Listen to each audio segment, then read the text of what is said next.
Yeah, it's mindset cafe, we all got that mindset. Gotta stay focused, never settle for less. It's all in your head, how you think you manifest. So get ready to rise, cause we about to be the best. Gotta switch it up, gotta break the old habits. Get your mind right, turn your dreams into habits. No negative vibes. What is up? What is up? What is up, guys? Welcome to another episode of the Mindset Cafe podcast. It's your boy Devin, and today we are honored to have Dr. Danny Brassell on the show with us today. He is a dynamic speaker.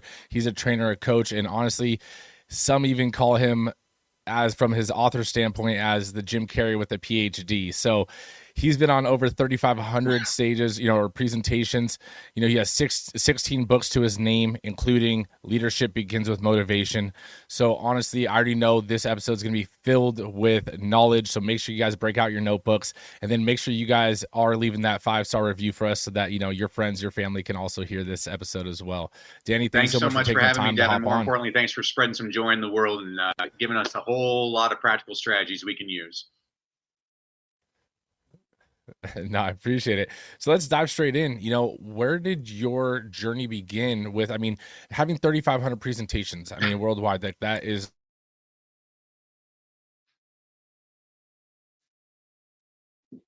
and then going into writing, let alone publishing 16, that is a huge accomplishment. So, hats off to you. But where did that all start from? Well, I'll try and put it in the short version. So over 30 years ago, I was a reporter. I was covering President Bush Sr. in the 1992 presidential election, and had a great job. Got to meet all the major editors and newspaper dailies around the country. And a major daily offered me a job doing the city beat for $16,500 a year. And then a friend told me they were hiring teachers in inner city Los Angeles for $25,000 a year. So I became a teacher for the noblest of reasons, for the high pay, and started teaching, loved teaching, moved on to the university, worked as a professor. So I've worked with all ages, from kindergartners all the way up to rocket scientists. And in 2005, my wife and I attended a real estate seminar, which turned out to be a scam, and we lost everything.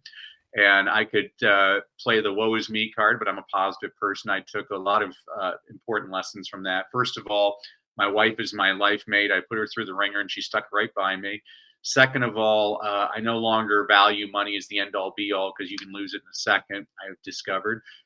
Third, I try not to judge other people, because if I was somebody looking at what I had done, I would have said, well, you deserve that. But now I realize if you don't know everything about a person, you really don't know anything about a person. Fourth, I became a Christian, which I'm always embarrassed to admit, but the more I read the Bible, I'm not the first screw up to find Jesus. And fifth, which is most relevant to your question, I didn't want to have to file for bankruptcy. And my accountant said, well, you're going to have to make this much more money this year if you want to do that. And so I started speaking on the side, and I hit that number right on the number. Well, the next year, Devin, he gave a much higher number, and I hit that number right on the number. So in year 3, I thought, well, maybe I should set a higher number. And basically, during one of the worst economic downturns in American history, I was able to build up a speaking business, which is highly successful. And then a thing called COVID came around, and people said, oh, how's your speaking business? I'm like, oh, how I just lost 200 speaking engagements overnight because there's no public displays anymore. So I had to pivot again. For years, people have been asking me to coach, and I never really wanted to coach, because I've always been a teacher that holds people to a high standard, and I really want people to succeed, and I hold them accountable. But it's turned out I absolutely love really coaching entrepreneurs and executives. I've never found more motivated people that are willing to do the work. And so that brings us to today, which I help individuals, entrepreneurs, and organizations leverage speaking on stages as a major client lead source that converts. So that's a very long answer to your short question, but that's my journey in 2 minutes or less. No, that's awesome. And honestly, going off that, my background, I was a personal trainer, and then I opened up a gym and launched a franchise, right? So having a similar start from a teacher, right? Me being a coach and a trainer in a form, I know my light bulb moment that I realized that I liked coaching or teaching or training, people. What was that light bulb moment for you that you realized, the teaching, the coaching, that whole aspect was I love seeing people succeed. So I'm going to give you 2 success stories that I just love sharing with people. One of them was a guy I worked with 3 years ago named Jason. And I always tell people, well, there's two ways to get better at speaking. First of all, you got to watch lots of speakers. And second of all, one of my mentors was a guy named Jim Rohn. And Jim used to say, you can't pay other people to do your push-ups. Translation, you got to do the work. And so I was telling Jason, I'm like, hey, you got to get on stages. Even the smallest towns in America have a Lions Club, an Optimist Club, a Rotary Club. You can go to synagogues, you can go to schools, you can go to chambers of commerce. And he was being difficult. I don't know any of those people. I'm like, hey, do you have a Facebook account? He said, yeah. I'm like, okay, tonight you're going on Facebook Live. I will be there. I want you to deliver your speech. Well, so he did it. There was like one woman from Ontario, Canada, accidentally showed up and he sucked. And the next day I said, you're going to do it again. Next day he did it. And about 3 people showed up and he sucked, but he didn't suck as bad as he did the first day. Well, this is what I love about Jason, Devin. Every day for the last 3 years, Jason has gone on Facebook Live to deliver this same talk. He now has over 6,000 people in his community, and he almost made 7 figures last year off of all the different offers he made. It was just incredible. I'm so proud. So my light bulb is, I'm just proud that he did the work. The other guy I always love to tell people about, this is January. So it was 2 years ago in January. So I worked with this guy named Gustavo. Gustavo should be the president of the United States. He's a great American success story. He came to America 30 years ago from Ecuador. Didn't speak a word of English, did every menial job possible, invested all of his money in real estate. 30 years later, he's worth like $40 million. And so we were putting together his offer. So his offer is he coaches people for 4 months on real estate for $40,000. I've crafted a lot of offers, Devin. That's a very high offer, but I told him exactly what I say. I'm like, hey, you got to do the work. You got to get out there. And he said, well, I'm going on a podcast. And I'm like, here's my phone number. You call me tomorrow. I want you doing it tonight. He calls me the next day, Devin. He's like, oh my gosh, Danny, you're a genius. I'm like, did you go on the podcast? He's like, yes. I'm like, did you make your offer? He's like, yes. I'm like, did you sell any? He's like, 23. Devin, reading's my specialty, not math. But if I'm doing my math correctly, he made $920,000 that night on an offer we had crafted that afternoon. Since then, he and I are still in touch. He's made 8 figures off of that speech. So that's what gives me. Maybe I should be getting a cut of what these people are making, but what the satisfaction is he's succeeded. And the reason he succeeded, you're in personal training, people don't succeed just sitting on their butt. You got to get out there and you got to do the work. And so, that's again a very long answer, but that's my light bulb moment that I absolutely love it. I love watching people and the looks on their faces. And this also is those people now affect all the people around them. They're inspiring people. So there's a real butterfly effect, domino effect. No, exactly. And all your answers are perfect. They're not long. I'd say, I love doing episodes with individuals like yourself that can really elaborate on a topic and really express it. Cause this is what, the audience really digs and they love stories. Like everyone can read like a textbook, right? And your example, it'd be cool if you got a cut of it, but that's not someone like you and someone like myself. Like that's not the real passion or the thing that makes us show up day after day. Seeing the confidence, seeing the pride, seeing the things that are being developed in someone that we got to have a touch of, that. And at the end of the day, like you can give someone the blueprint, but if they don't follow it and they don't even take action to even start it, then nothing's gonna get built, right? So that's so awesome that that is one, that math is on point and it is crazy. Your results may vary. I always have to tell people your results may vary. Oh no, 100%. Just to go into a quick tangent based off of that story. Do you know who Russell Brunson is? Okay, so I was at the event that he now talks about. Hand over fist over every single podcast he's on, where he sold, I think it was like 3 million in an hour. And I'm not even gonna lie, I was one of the people that he sold. And it's so crazy if you learn how to speak and you learn how to storytell and you learn how to conversate to the masses and do it effectively. Like there's no telling what you can do. So like that $40,000 pitch, like that's not surreal to me, in seeing other people do it. So you being able to coach someone and do that is a huge testament to your ability as a coach and a, real teacher, because at the end of the day, every person that can do it themselves, like every player in a professional team isn't going to make a great coach, right? So that just is hats off to you on that aspect of being a coach and being a teacher. Now let's dive into that, right? Into both of those stories. What being a CEO and being a business owner, and sometimes we are the most difficult people to work with, but at the same time, we're also the people that if we say we're going to do something, it's getting done. What are some of the things that you see as like a common mistake or a common issue when someone wants to start speaking on stage or wants to start doing presentations? Well, that's a great question, Devin. So there's two things. The number one strategy I share with people is stop talking about your successes. Start talking about your failures, because not everybody in your audience has succeeded, but they've all failed. And the more you talk about your own failures, the more you're showing your vulnerability. Brene Brown, she's a wonderful speaker. She talks about the importance of vulnerability. The more you talk about your own struggles, the more your audience is going to connect with you. I mean, I'm working with a guy right now. He climbed the highest peak on all 7 continents. He swam with sharks in Madagascar. He did the Iditarod. I'm like, dude, nobody can relate to you.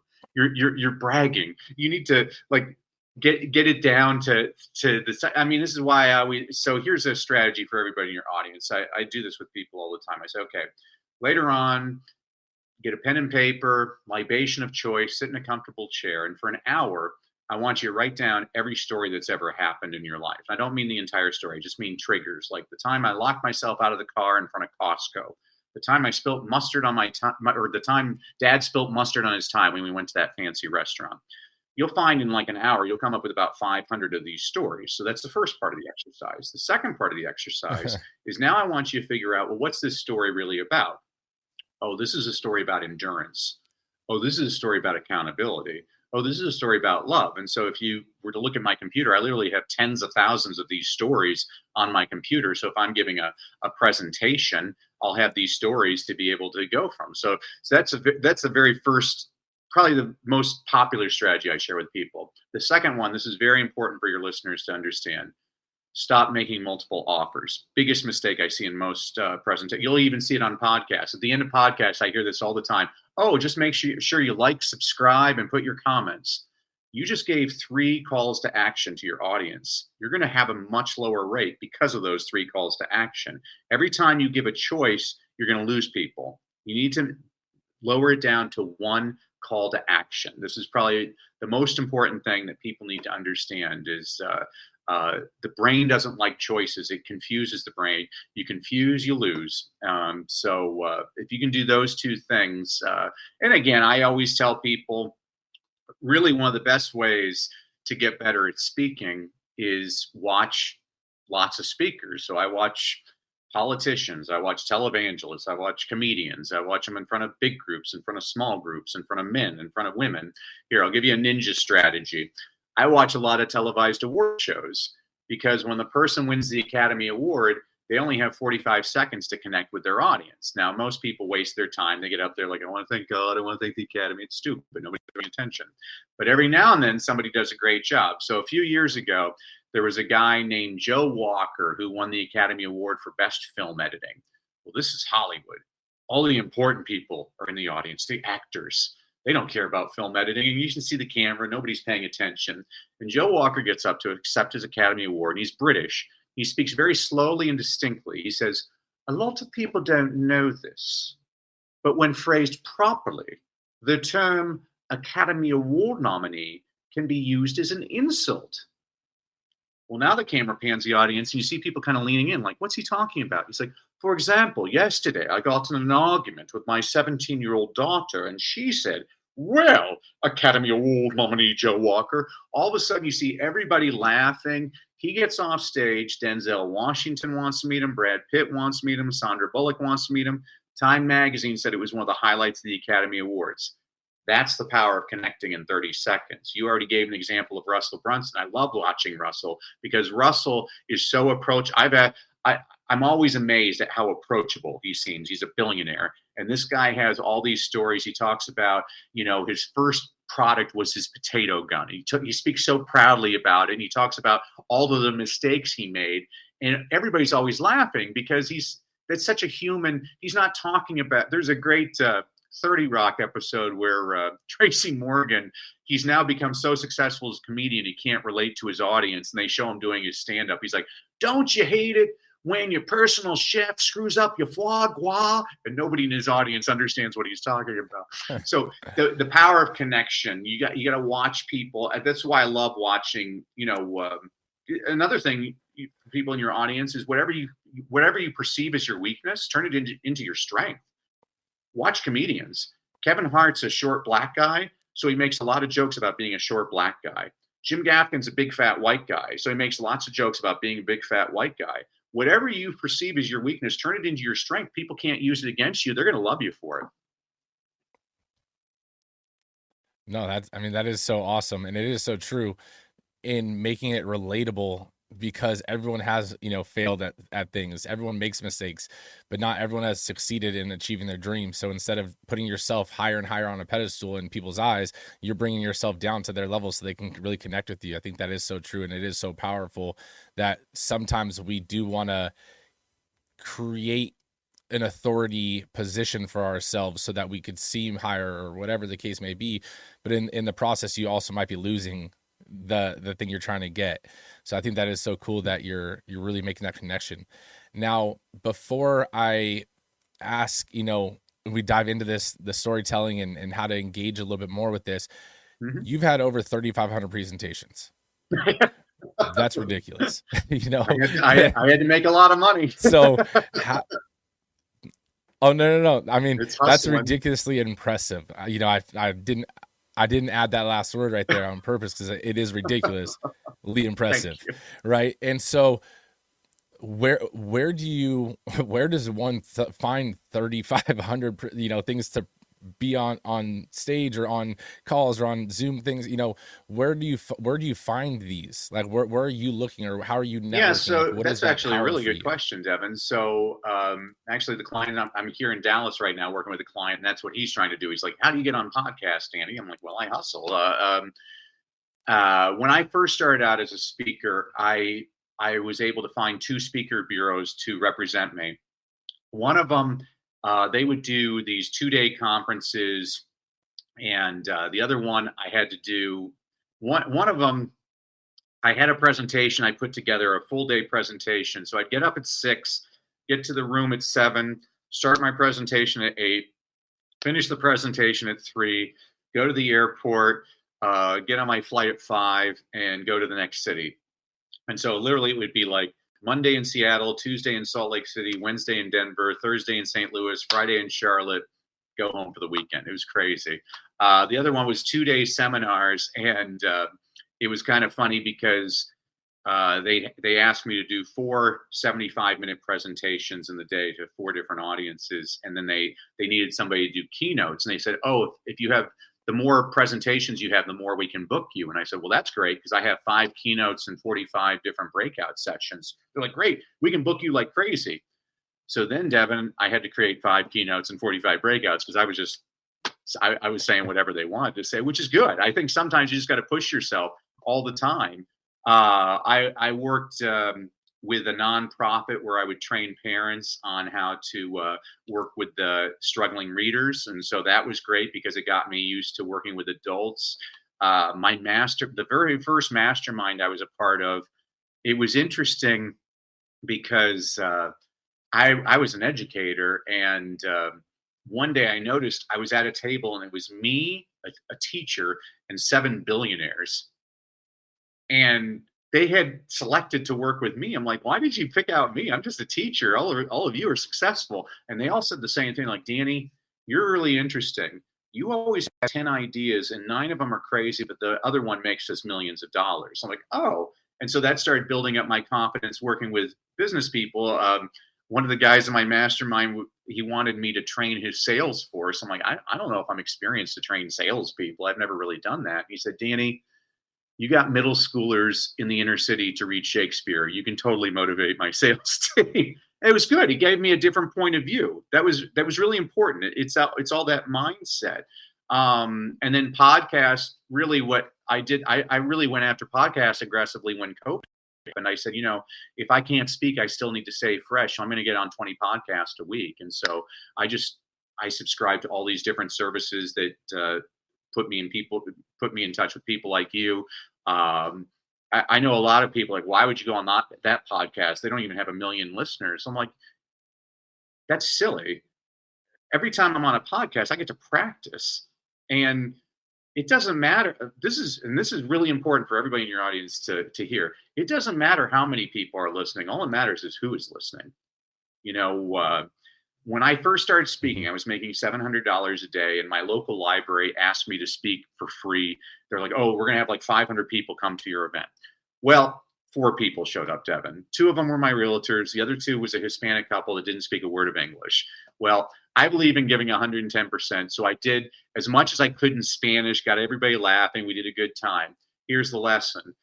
The Hispanic woman was taking English classes at the Adult Literacy Center. She recommended me to do a 45-minute keynote, which I got paid $4,000 for, which at that time was 6 times my going rate.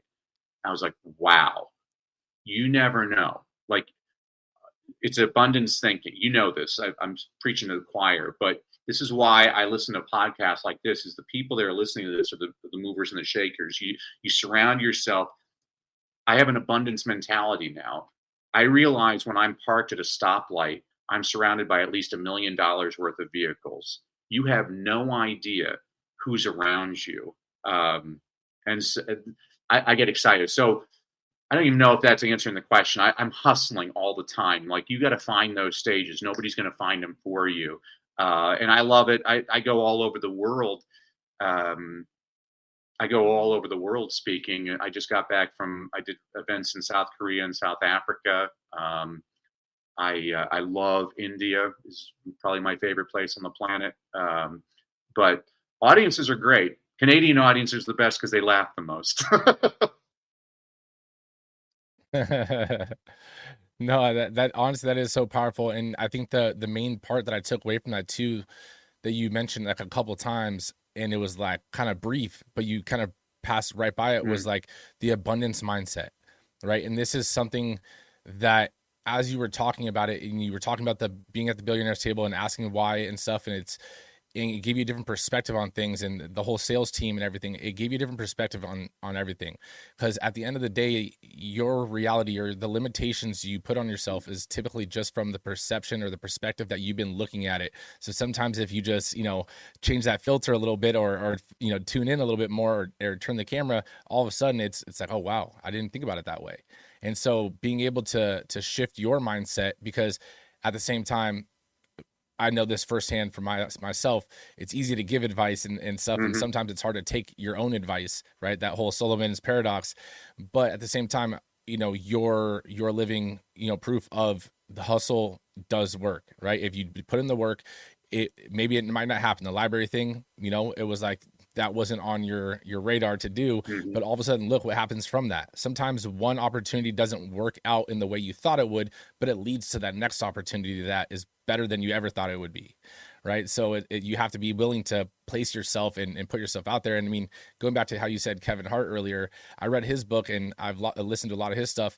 And a lot of comedians too, like, they do smaller stages. Like, when you get to see them at a smaller club, like a comedy club, that's not them doing their Netflix special bit. That's them testing what stuff works, what stuff doesn't work. Like, they have bad, gigs also, but that's where they start to fine tune it. So just because, you have a bad moment, or you weren't a grade A performer or a speaker, then doesn't mean it's over for you. I could say I've spoken on one stage so far, and it was my 5-year goal. I hit it last year, in 2 years. So I condensed that timeline, and I will say I'm a confident speaker in my gym and in my business and on the podcast. I got on stage and it was like, oof. You just need reps, though. I mean, I love that you just pointed that out about Kevin. People always look at Kevin Hart. I'm like, they don't look at the 20 years of hard work. I mean, the guy drove from Philadelphia to New York every single night to do his routines. Read Jay Leno's autobiography. Jay Leno, he was doing routines at senior centers, in prisons, at insane asylums. I mean, the guy worked his butt off. Even when he was hosting The Tonight Show, people don't know this, Jay Leno, he's never spent a dime of his Tonight Show money. He was getting paid like $30 million a year for 25 years, never spent a dime of it. After he tapes The Tonight Show, he goes to the Burbank airport, gets on a private jet, would go to Las Vegas every single night to do a private show for a different company for 100,000 every single night. That's how he has all these cars and everything. But that guy works his tail off. It's always hard work. You don't. I mean, the same thing in your industry. You start off as just. Actually, what you should read the Schwarzenegger's autobiographies. I mean, you talk about a guy with an abundance mindset. I mean, he has everybody looks at all the knocks against you, but the people that succeed, they just turn those into their strengths. Like, my accent's going to make me stand out. That's a great mindset. Like, what can I do to stand out? Everybody else is the same. I was watching an interview. It was a horrible interviewer. She was so rude. She was interviewing Jim Caviezel, the guy that played Jesus in The Passion of the Christ. And she said, your last name's really hard to pronounce. Have you ever considered just changing your last name? And his response was great. He's like, well, people learned how to say Schwarzenegger. That's exactly right. Good for him. And so I'm a public speaker. So I'll share this story with you. I was in India. I was speaking to a school, got all the kids all pumped up, and this 6-year-old boy comes up to me after the speech, Deb, and he has a tear in his eye.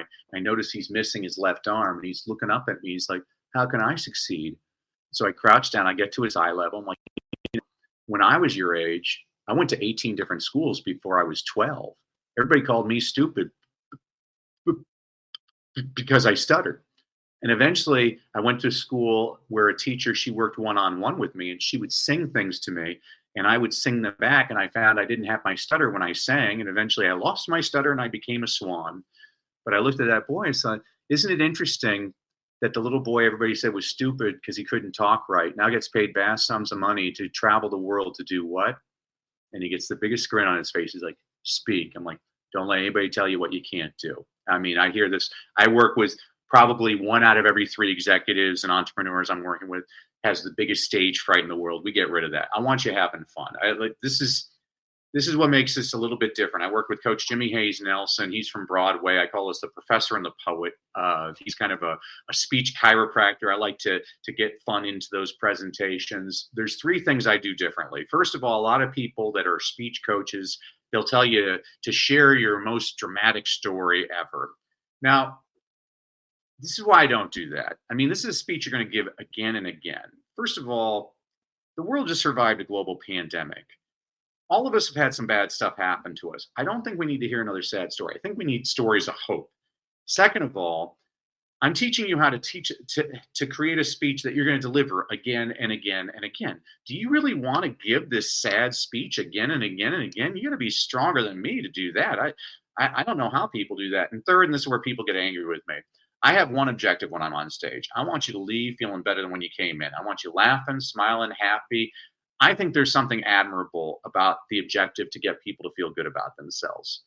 I believe that these people that give these sad talks, by the 20th time they've told that story, now those are crocodile tears, and now they're being manipulative. And I'm not saying it's not an effective sales strategy. It's a very effective sales strategy. But I, for one, don't want to have to take a shower after I get off stage because I just manipulated my audience. So I'm very adamant about integrity on the stage. And Jimmy and I, this is why I work with Jimmy. We believe you have a responsibility to your audience to serve them while you're on there. Whether they do business with you or not, you got to give them practical strategies that will help them. And things just tend to come back. If you're good to others, they'll be pretty good to you. No, that is so true. And honestly, this light bulb moment just came on in my head when you were talking about the little boy and how you got down on a knee. And it's something that we do, and I coach my trainers in here, in our gym and in our franchise, that when I'll take it to, so you said when you spoke to the little boy, you went to your knee. I tell my trainers, like, if someone's laying down on their back to do sit-ups, you don't stand over them and then talk to them or correct them. Get down on a knee and then come down to their level and correct them at that point. Otherwise, you're creating a separation, and it's this awkward feeling because it's you're way up here and you're an authoritative figure, but it's aggressive, subconsciously, right? And so the light bulb moment was by you doing that and getting down on his level. And you could disagree with me on this, but is that the same, or it's almost the same in my opinion as like storytelling on stage, right? Instead of getting on stage, you're already on a pedestal, literally, you're, and you could dictate, all these things. You need to wake up at 5 a.m. and, drink a gallon of water and do all these things. Or you can give stories that bring you to their level and allow them to connect with you or feel like you're not just preaching to them. You're absolutely right. Would I mean, of all people, it was or Stalin who said a sense? million dead is a statistic, one dead is a tragedy. That's what you're doing on stage. The reason you're inviting them to a story is now it's kind of like when I work with clients, often if we're struggling, I'm like, let's take a walk, and we walk in the same direction. And what you're doing is you're guiding them. It's a lot easier. I love that you get people down to the level. I think that's exactly what you have to do. You don't ever want to be intimidating to people. It's really one of the biggest mistakes I see a lot of people doing when they're bragging on stage. I'm like, you can brag, but you don't want to do it at the beginning. So like, for example, I wrote my own introduction. And so when a person introduces me, I wrote the introduction to make me sound like Jesus Christ, And so then when I get on stage, I'm like, yeah, Jesus Christ forgot to wear his dress socks. Now the audience, they've heard my credentials, but now they're like, oh, he's a real guy. He's just like me. I like to often joke, I've never seen a presidential candidate that grew up middle class. They all had to grow up in a log cabin because you need to show the struggle. The same thing with you. You had a whole arc. That's what a good story does. Is you started here as a trainer, and then you're running your successful business, and you're helping others. I mean, that's people remember stories. They don't remember numbers. And so if you can create one of those stories that people really remember, then you're doing something glorious. And I that's what I love working. I was working with a guy, Richard, a few months back. He's a financial planner, very successful.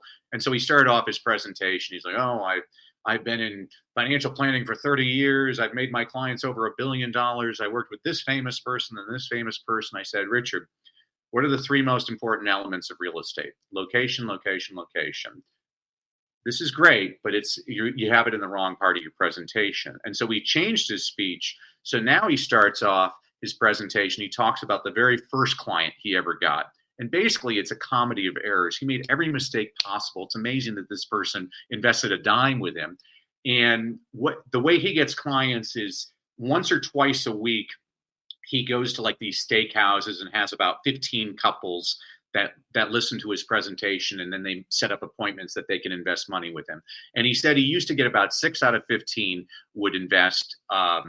And when he was given the presentation at the steak dinner, the husband's always sitting with his arms crossed, suspecting, like, what's this guy trying to sell me? Now that he has this story at the beginning of his presentation, he's like, Danny, now the guy, he's leaning forward, he's tapping his knee because he's laughing so hard. And now we're averaging 12 out of the 15 people are setting up that next appointment. I mean, that's our measure of success, is how many people can we engage in that audience? And, you're not always going to get 100%. I mean, very rarely are you going to get 100%, but I can totally get you from 40% to 70% just by a couple of little tweaks to your presentation. No, that is so awesome. And I want to pivot because I don't want to run out of time. And before we get to this part too, because the speaking is so crucial, because communication to me is everything. Like, me and my wife already know communication is everything in every area of life. And that's how I am with my team and everyone. And you have to realize that most things can get solved, or most frustrations or stresses can get solved if you just have better communication skills. But that also goes on like the listening side of it as well. So not to go too much in that, but I do want to ask you, your book, Leadership Begins with Motivation, right? And so from that, I wanted to see what are some crucial aspects of leadership in your opinion, and what advice would you give to leaders really looking to improve? Yeah, so I've never liked the term servant leader because it's just redundant. Leader, by definition, you are a servant. You should be. I mean, there's a pretty good book. I think it's great. Most people call it the good book, but the lead character, he says the way you're going to be to the top is by starting off at the bottom and by serving others. And the best leaders are doing that all the time. When I wrote Leadership Begins with Motivation, it was interesting because when I was a middle school teacher, I was the only teacher that none of my students ever showed up late to class, because I always started off with a Paul Harvey story. Now, you're younger than me. I grew up listening to Paul Harvey on the radio. He died a few years ago at the age of 325 years old, but he had a radio program called The Rest of the Story, where he'd be like, I'm Paul Harvey with the rest of the story. And you're trying to guess who he's talking about the entire time. And my students, they just loved it. They're like, oh, who's he talking about today? But the problem with Paul Harvey was a lot of his stories are about people like Sears and Roebuck. Well, kids today don't know what Sears Roebuck is. And so I wrote Leadership Begins with Motivation as an homage to Paul Harvey, but it was updated people like Elon Musk and Jeff Bezos and people like that. Well, after I wrote the book, I was fascinated because completely unintentionally, I read the book and most of my examples were of white male Americans. And so the latest book I wrote is called, there we go, Misfits and Crackpots. And this book is the same types of stories, but almost all the examples are of women, minorities, and international people. And it was the most fun I've ever had writing a book. Because again, I don't know how to say that. I was working with, so one of my goals as a trainer is I want to coach more women and minorities to get on stages because their voices need to be heard. It's great that I can make an impact when I speak in a place like India. But when I was speaking at an all-girls school in India, 5,000 girls, these two girls come up to me afterwards. One wants to be a lawyer. The other one wants to be a doctor. I'm like, that's great. Are you going to go to university here in India? Or maybe you go to the UK or America? And they shake their heads. They're like, we're girls. We can't leave India. I'm like, get back in that auditorium. Got them back in. This was in 2018. I'm like, now is your moment, ladies. Within 5 years, India is going to become the largest country on the planet in terms of population. You're a very young democracy. You're only 75 years old, yet you've already elected a woman prime minister. America still has not elected a woman president. I'm like, right now, there are twice as many women in India as there are people in the United States. There are actually more women in India with a graduate degree than there are people in the United States. And I'm like, you just made it my mission in life. The next CEO, the next prime minister, and the next really good mom is coming out of this audience. I think it's great that I was able to give that presentation, but think about how much more powerful if I was a woman giving that presentation to those girls. And think about how much more powerful if I was an Indian woman. Yeah, and I'm not saying that race and gender are everything. They're not, but they are something. Little kids need to see themselves in a person. You know, like there's a little Devin out there that's looking up to the big Devin, like, if he can do it, maybe I can do it. And so that's the whole point of this. I work with leaders all the time. Everybody needs a Mickey in their corner. They need that person that's encouraging them all the time. When I was a teacher, I used to always tell my students, you know what? Sometimes you need somebody else to believe in you before you believe in yourself. I believe in all of you. They only give me the best and the brightest. So let's go out and make this world a better place. You have a person telling you that enough, I think you start to believe it. That's why people need to listen to your podcast, Devin. It's positive. I was watching a horrible show on TV last week called The News. And it totally depressed me because it was all these negative things happening in the world. And I'm like, I don't need this. I like to be around people that are giving me solutions, not problems. So that's why people need to listen to this podcast. I love that you're an abundant thinker. You're a person that's encouraging people and giving them practical strategies because, you know, most people are negative Nellies and most people are experts without having ever done anything in their lives. You've overcome that as well. You've actually done something. So I commend you for that. No, I appreciate it. No, and it's funny that you said this horrible show. Actually, people, my clients and other people, you know, are amazed when, you know, they'll tell me something. I'm like, oh, that's crazy. I didn't know that was happening. And they're like, you don't watch the news? I'm like, no, honestly, I don't.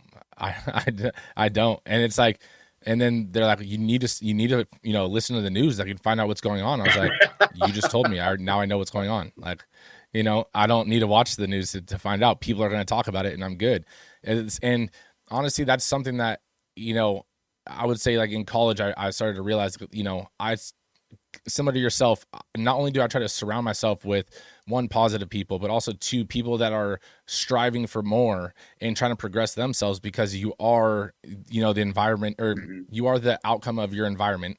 And it's one of those things where even for social media, if someone just starts posting negatively or, you know, it starts, you know, to post a bunch of stuff, like honestly, they just get unfollowed. Like again, anything that you are surrounding yourself, listening to, watching, like you start to put yourself in that mindset. And, there's not enough time in the day for you to be absorbed by that kind of stuff. So I do agree I'm a with you on Baptist in your that. front row saying amen, Before Devin. I we, love everything you're saying. I agree completely.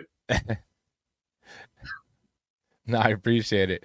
Before we wrap up, I do like to ask one question, right? And I don't give this question ahead of time because I want the first thing that comes to mind. Now, I will preface it by saying that this is not a tombstone. For some reason, some people all of a sudden make it like a tombstone. This is your legacy wall, right? On this legacy wall, think of the one quote, the one message. It doesn't have to be just a sentence long. It could be a short story if you would like. But what is the one lasting message that you would leave for the up and coming probably a generations? quote from Walt Whitman: "Be curious, not judgmental."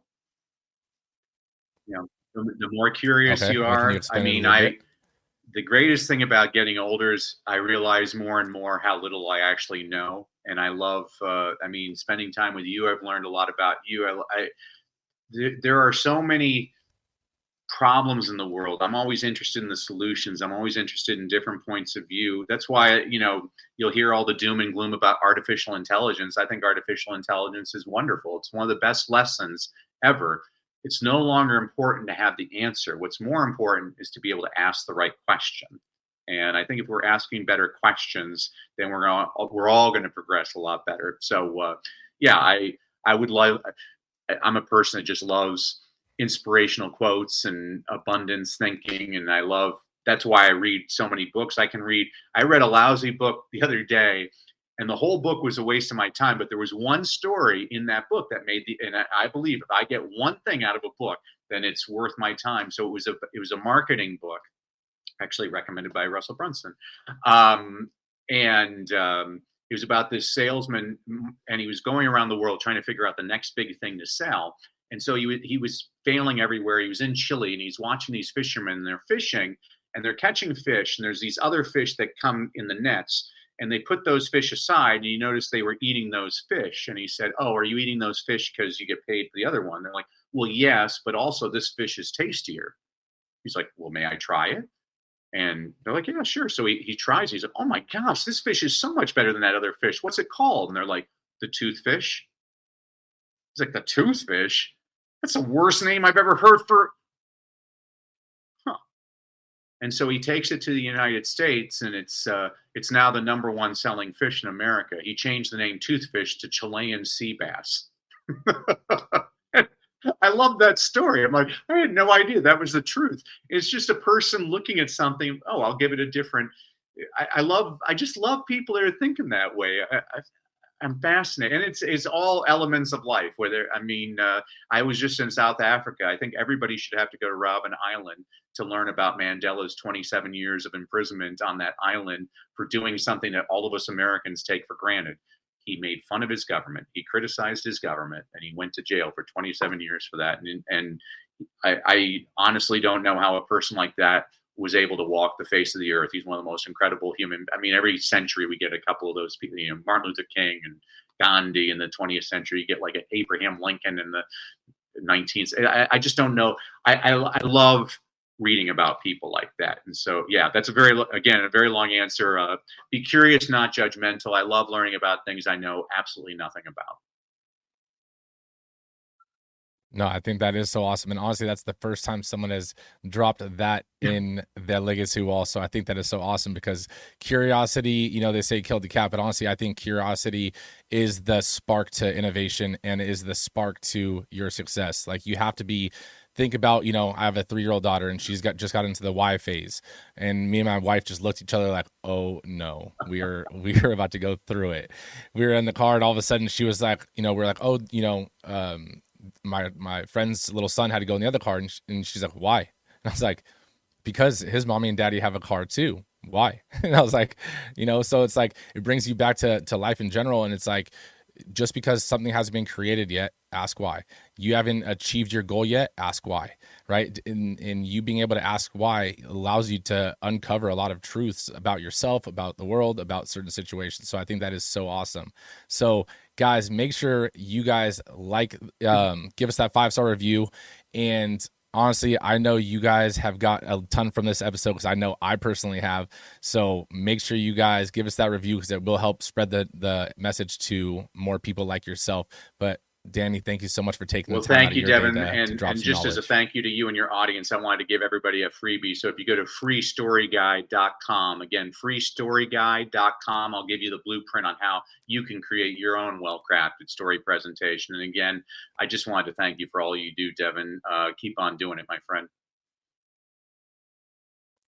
Thank you so much. And guys, that will be in the show notes. So make sure you guys click that link and check it out. Only positive thoughts, just in the game of life. Mindset calls the shots. Got my mind on the prize, I can't be distracted. I stay on my grind, no time to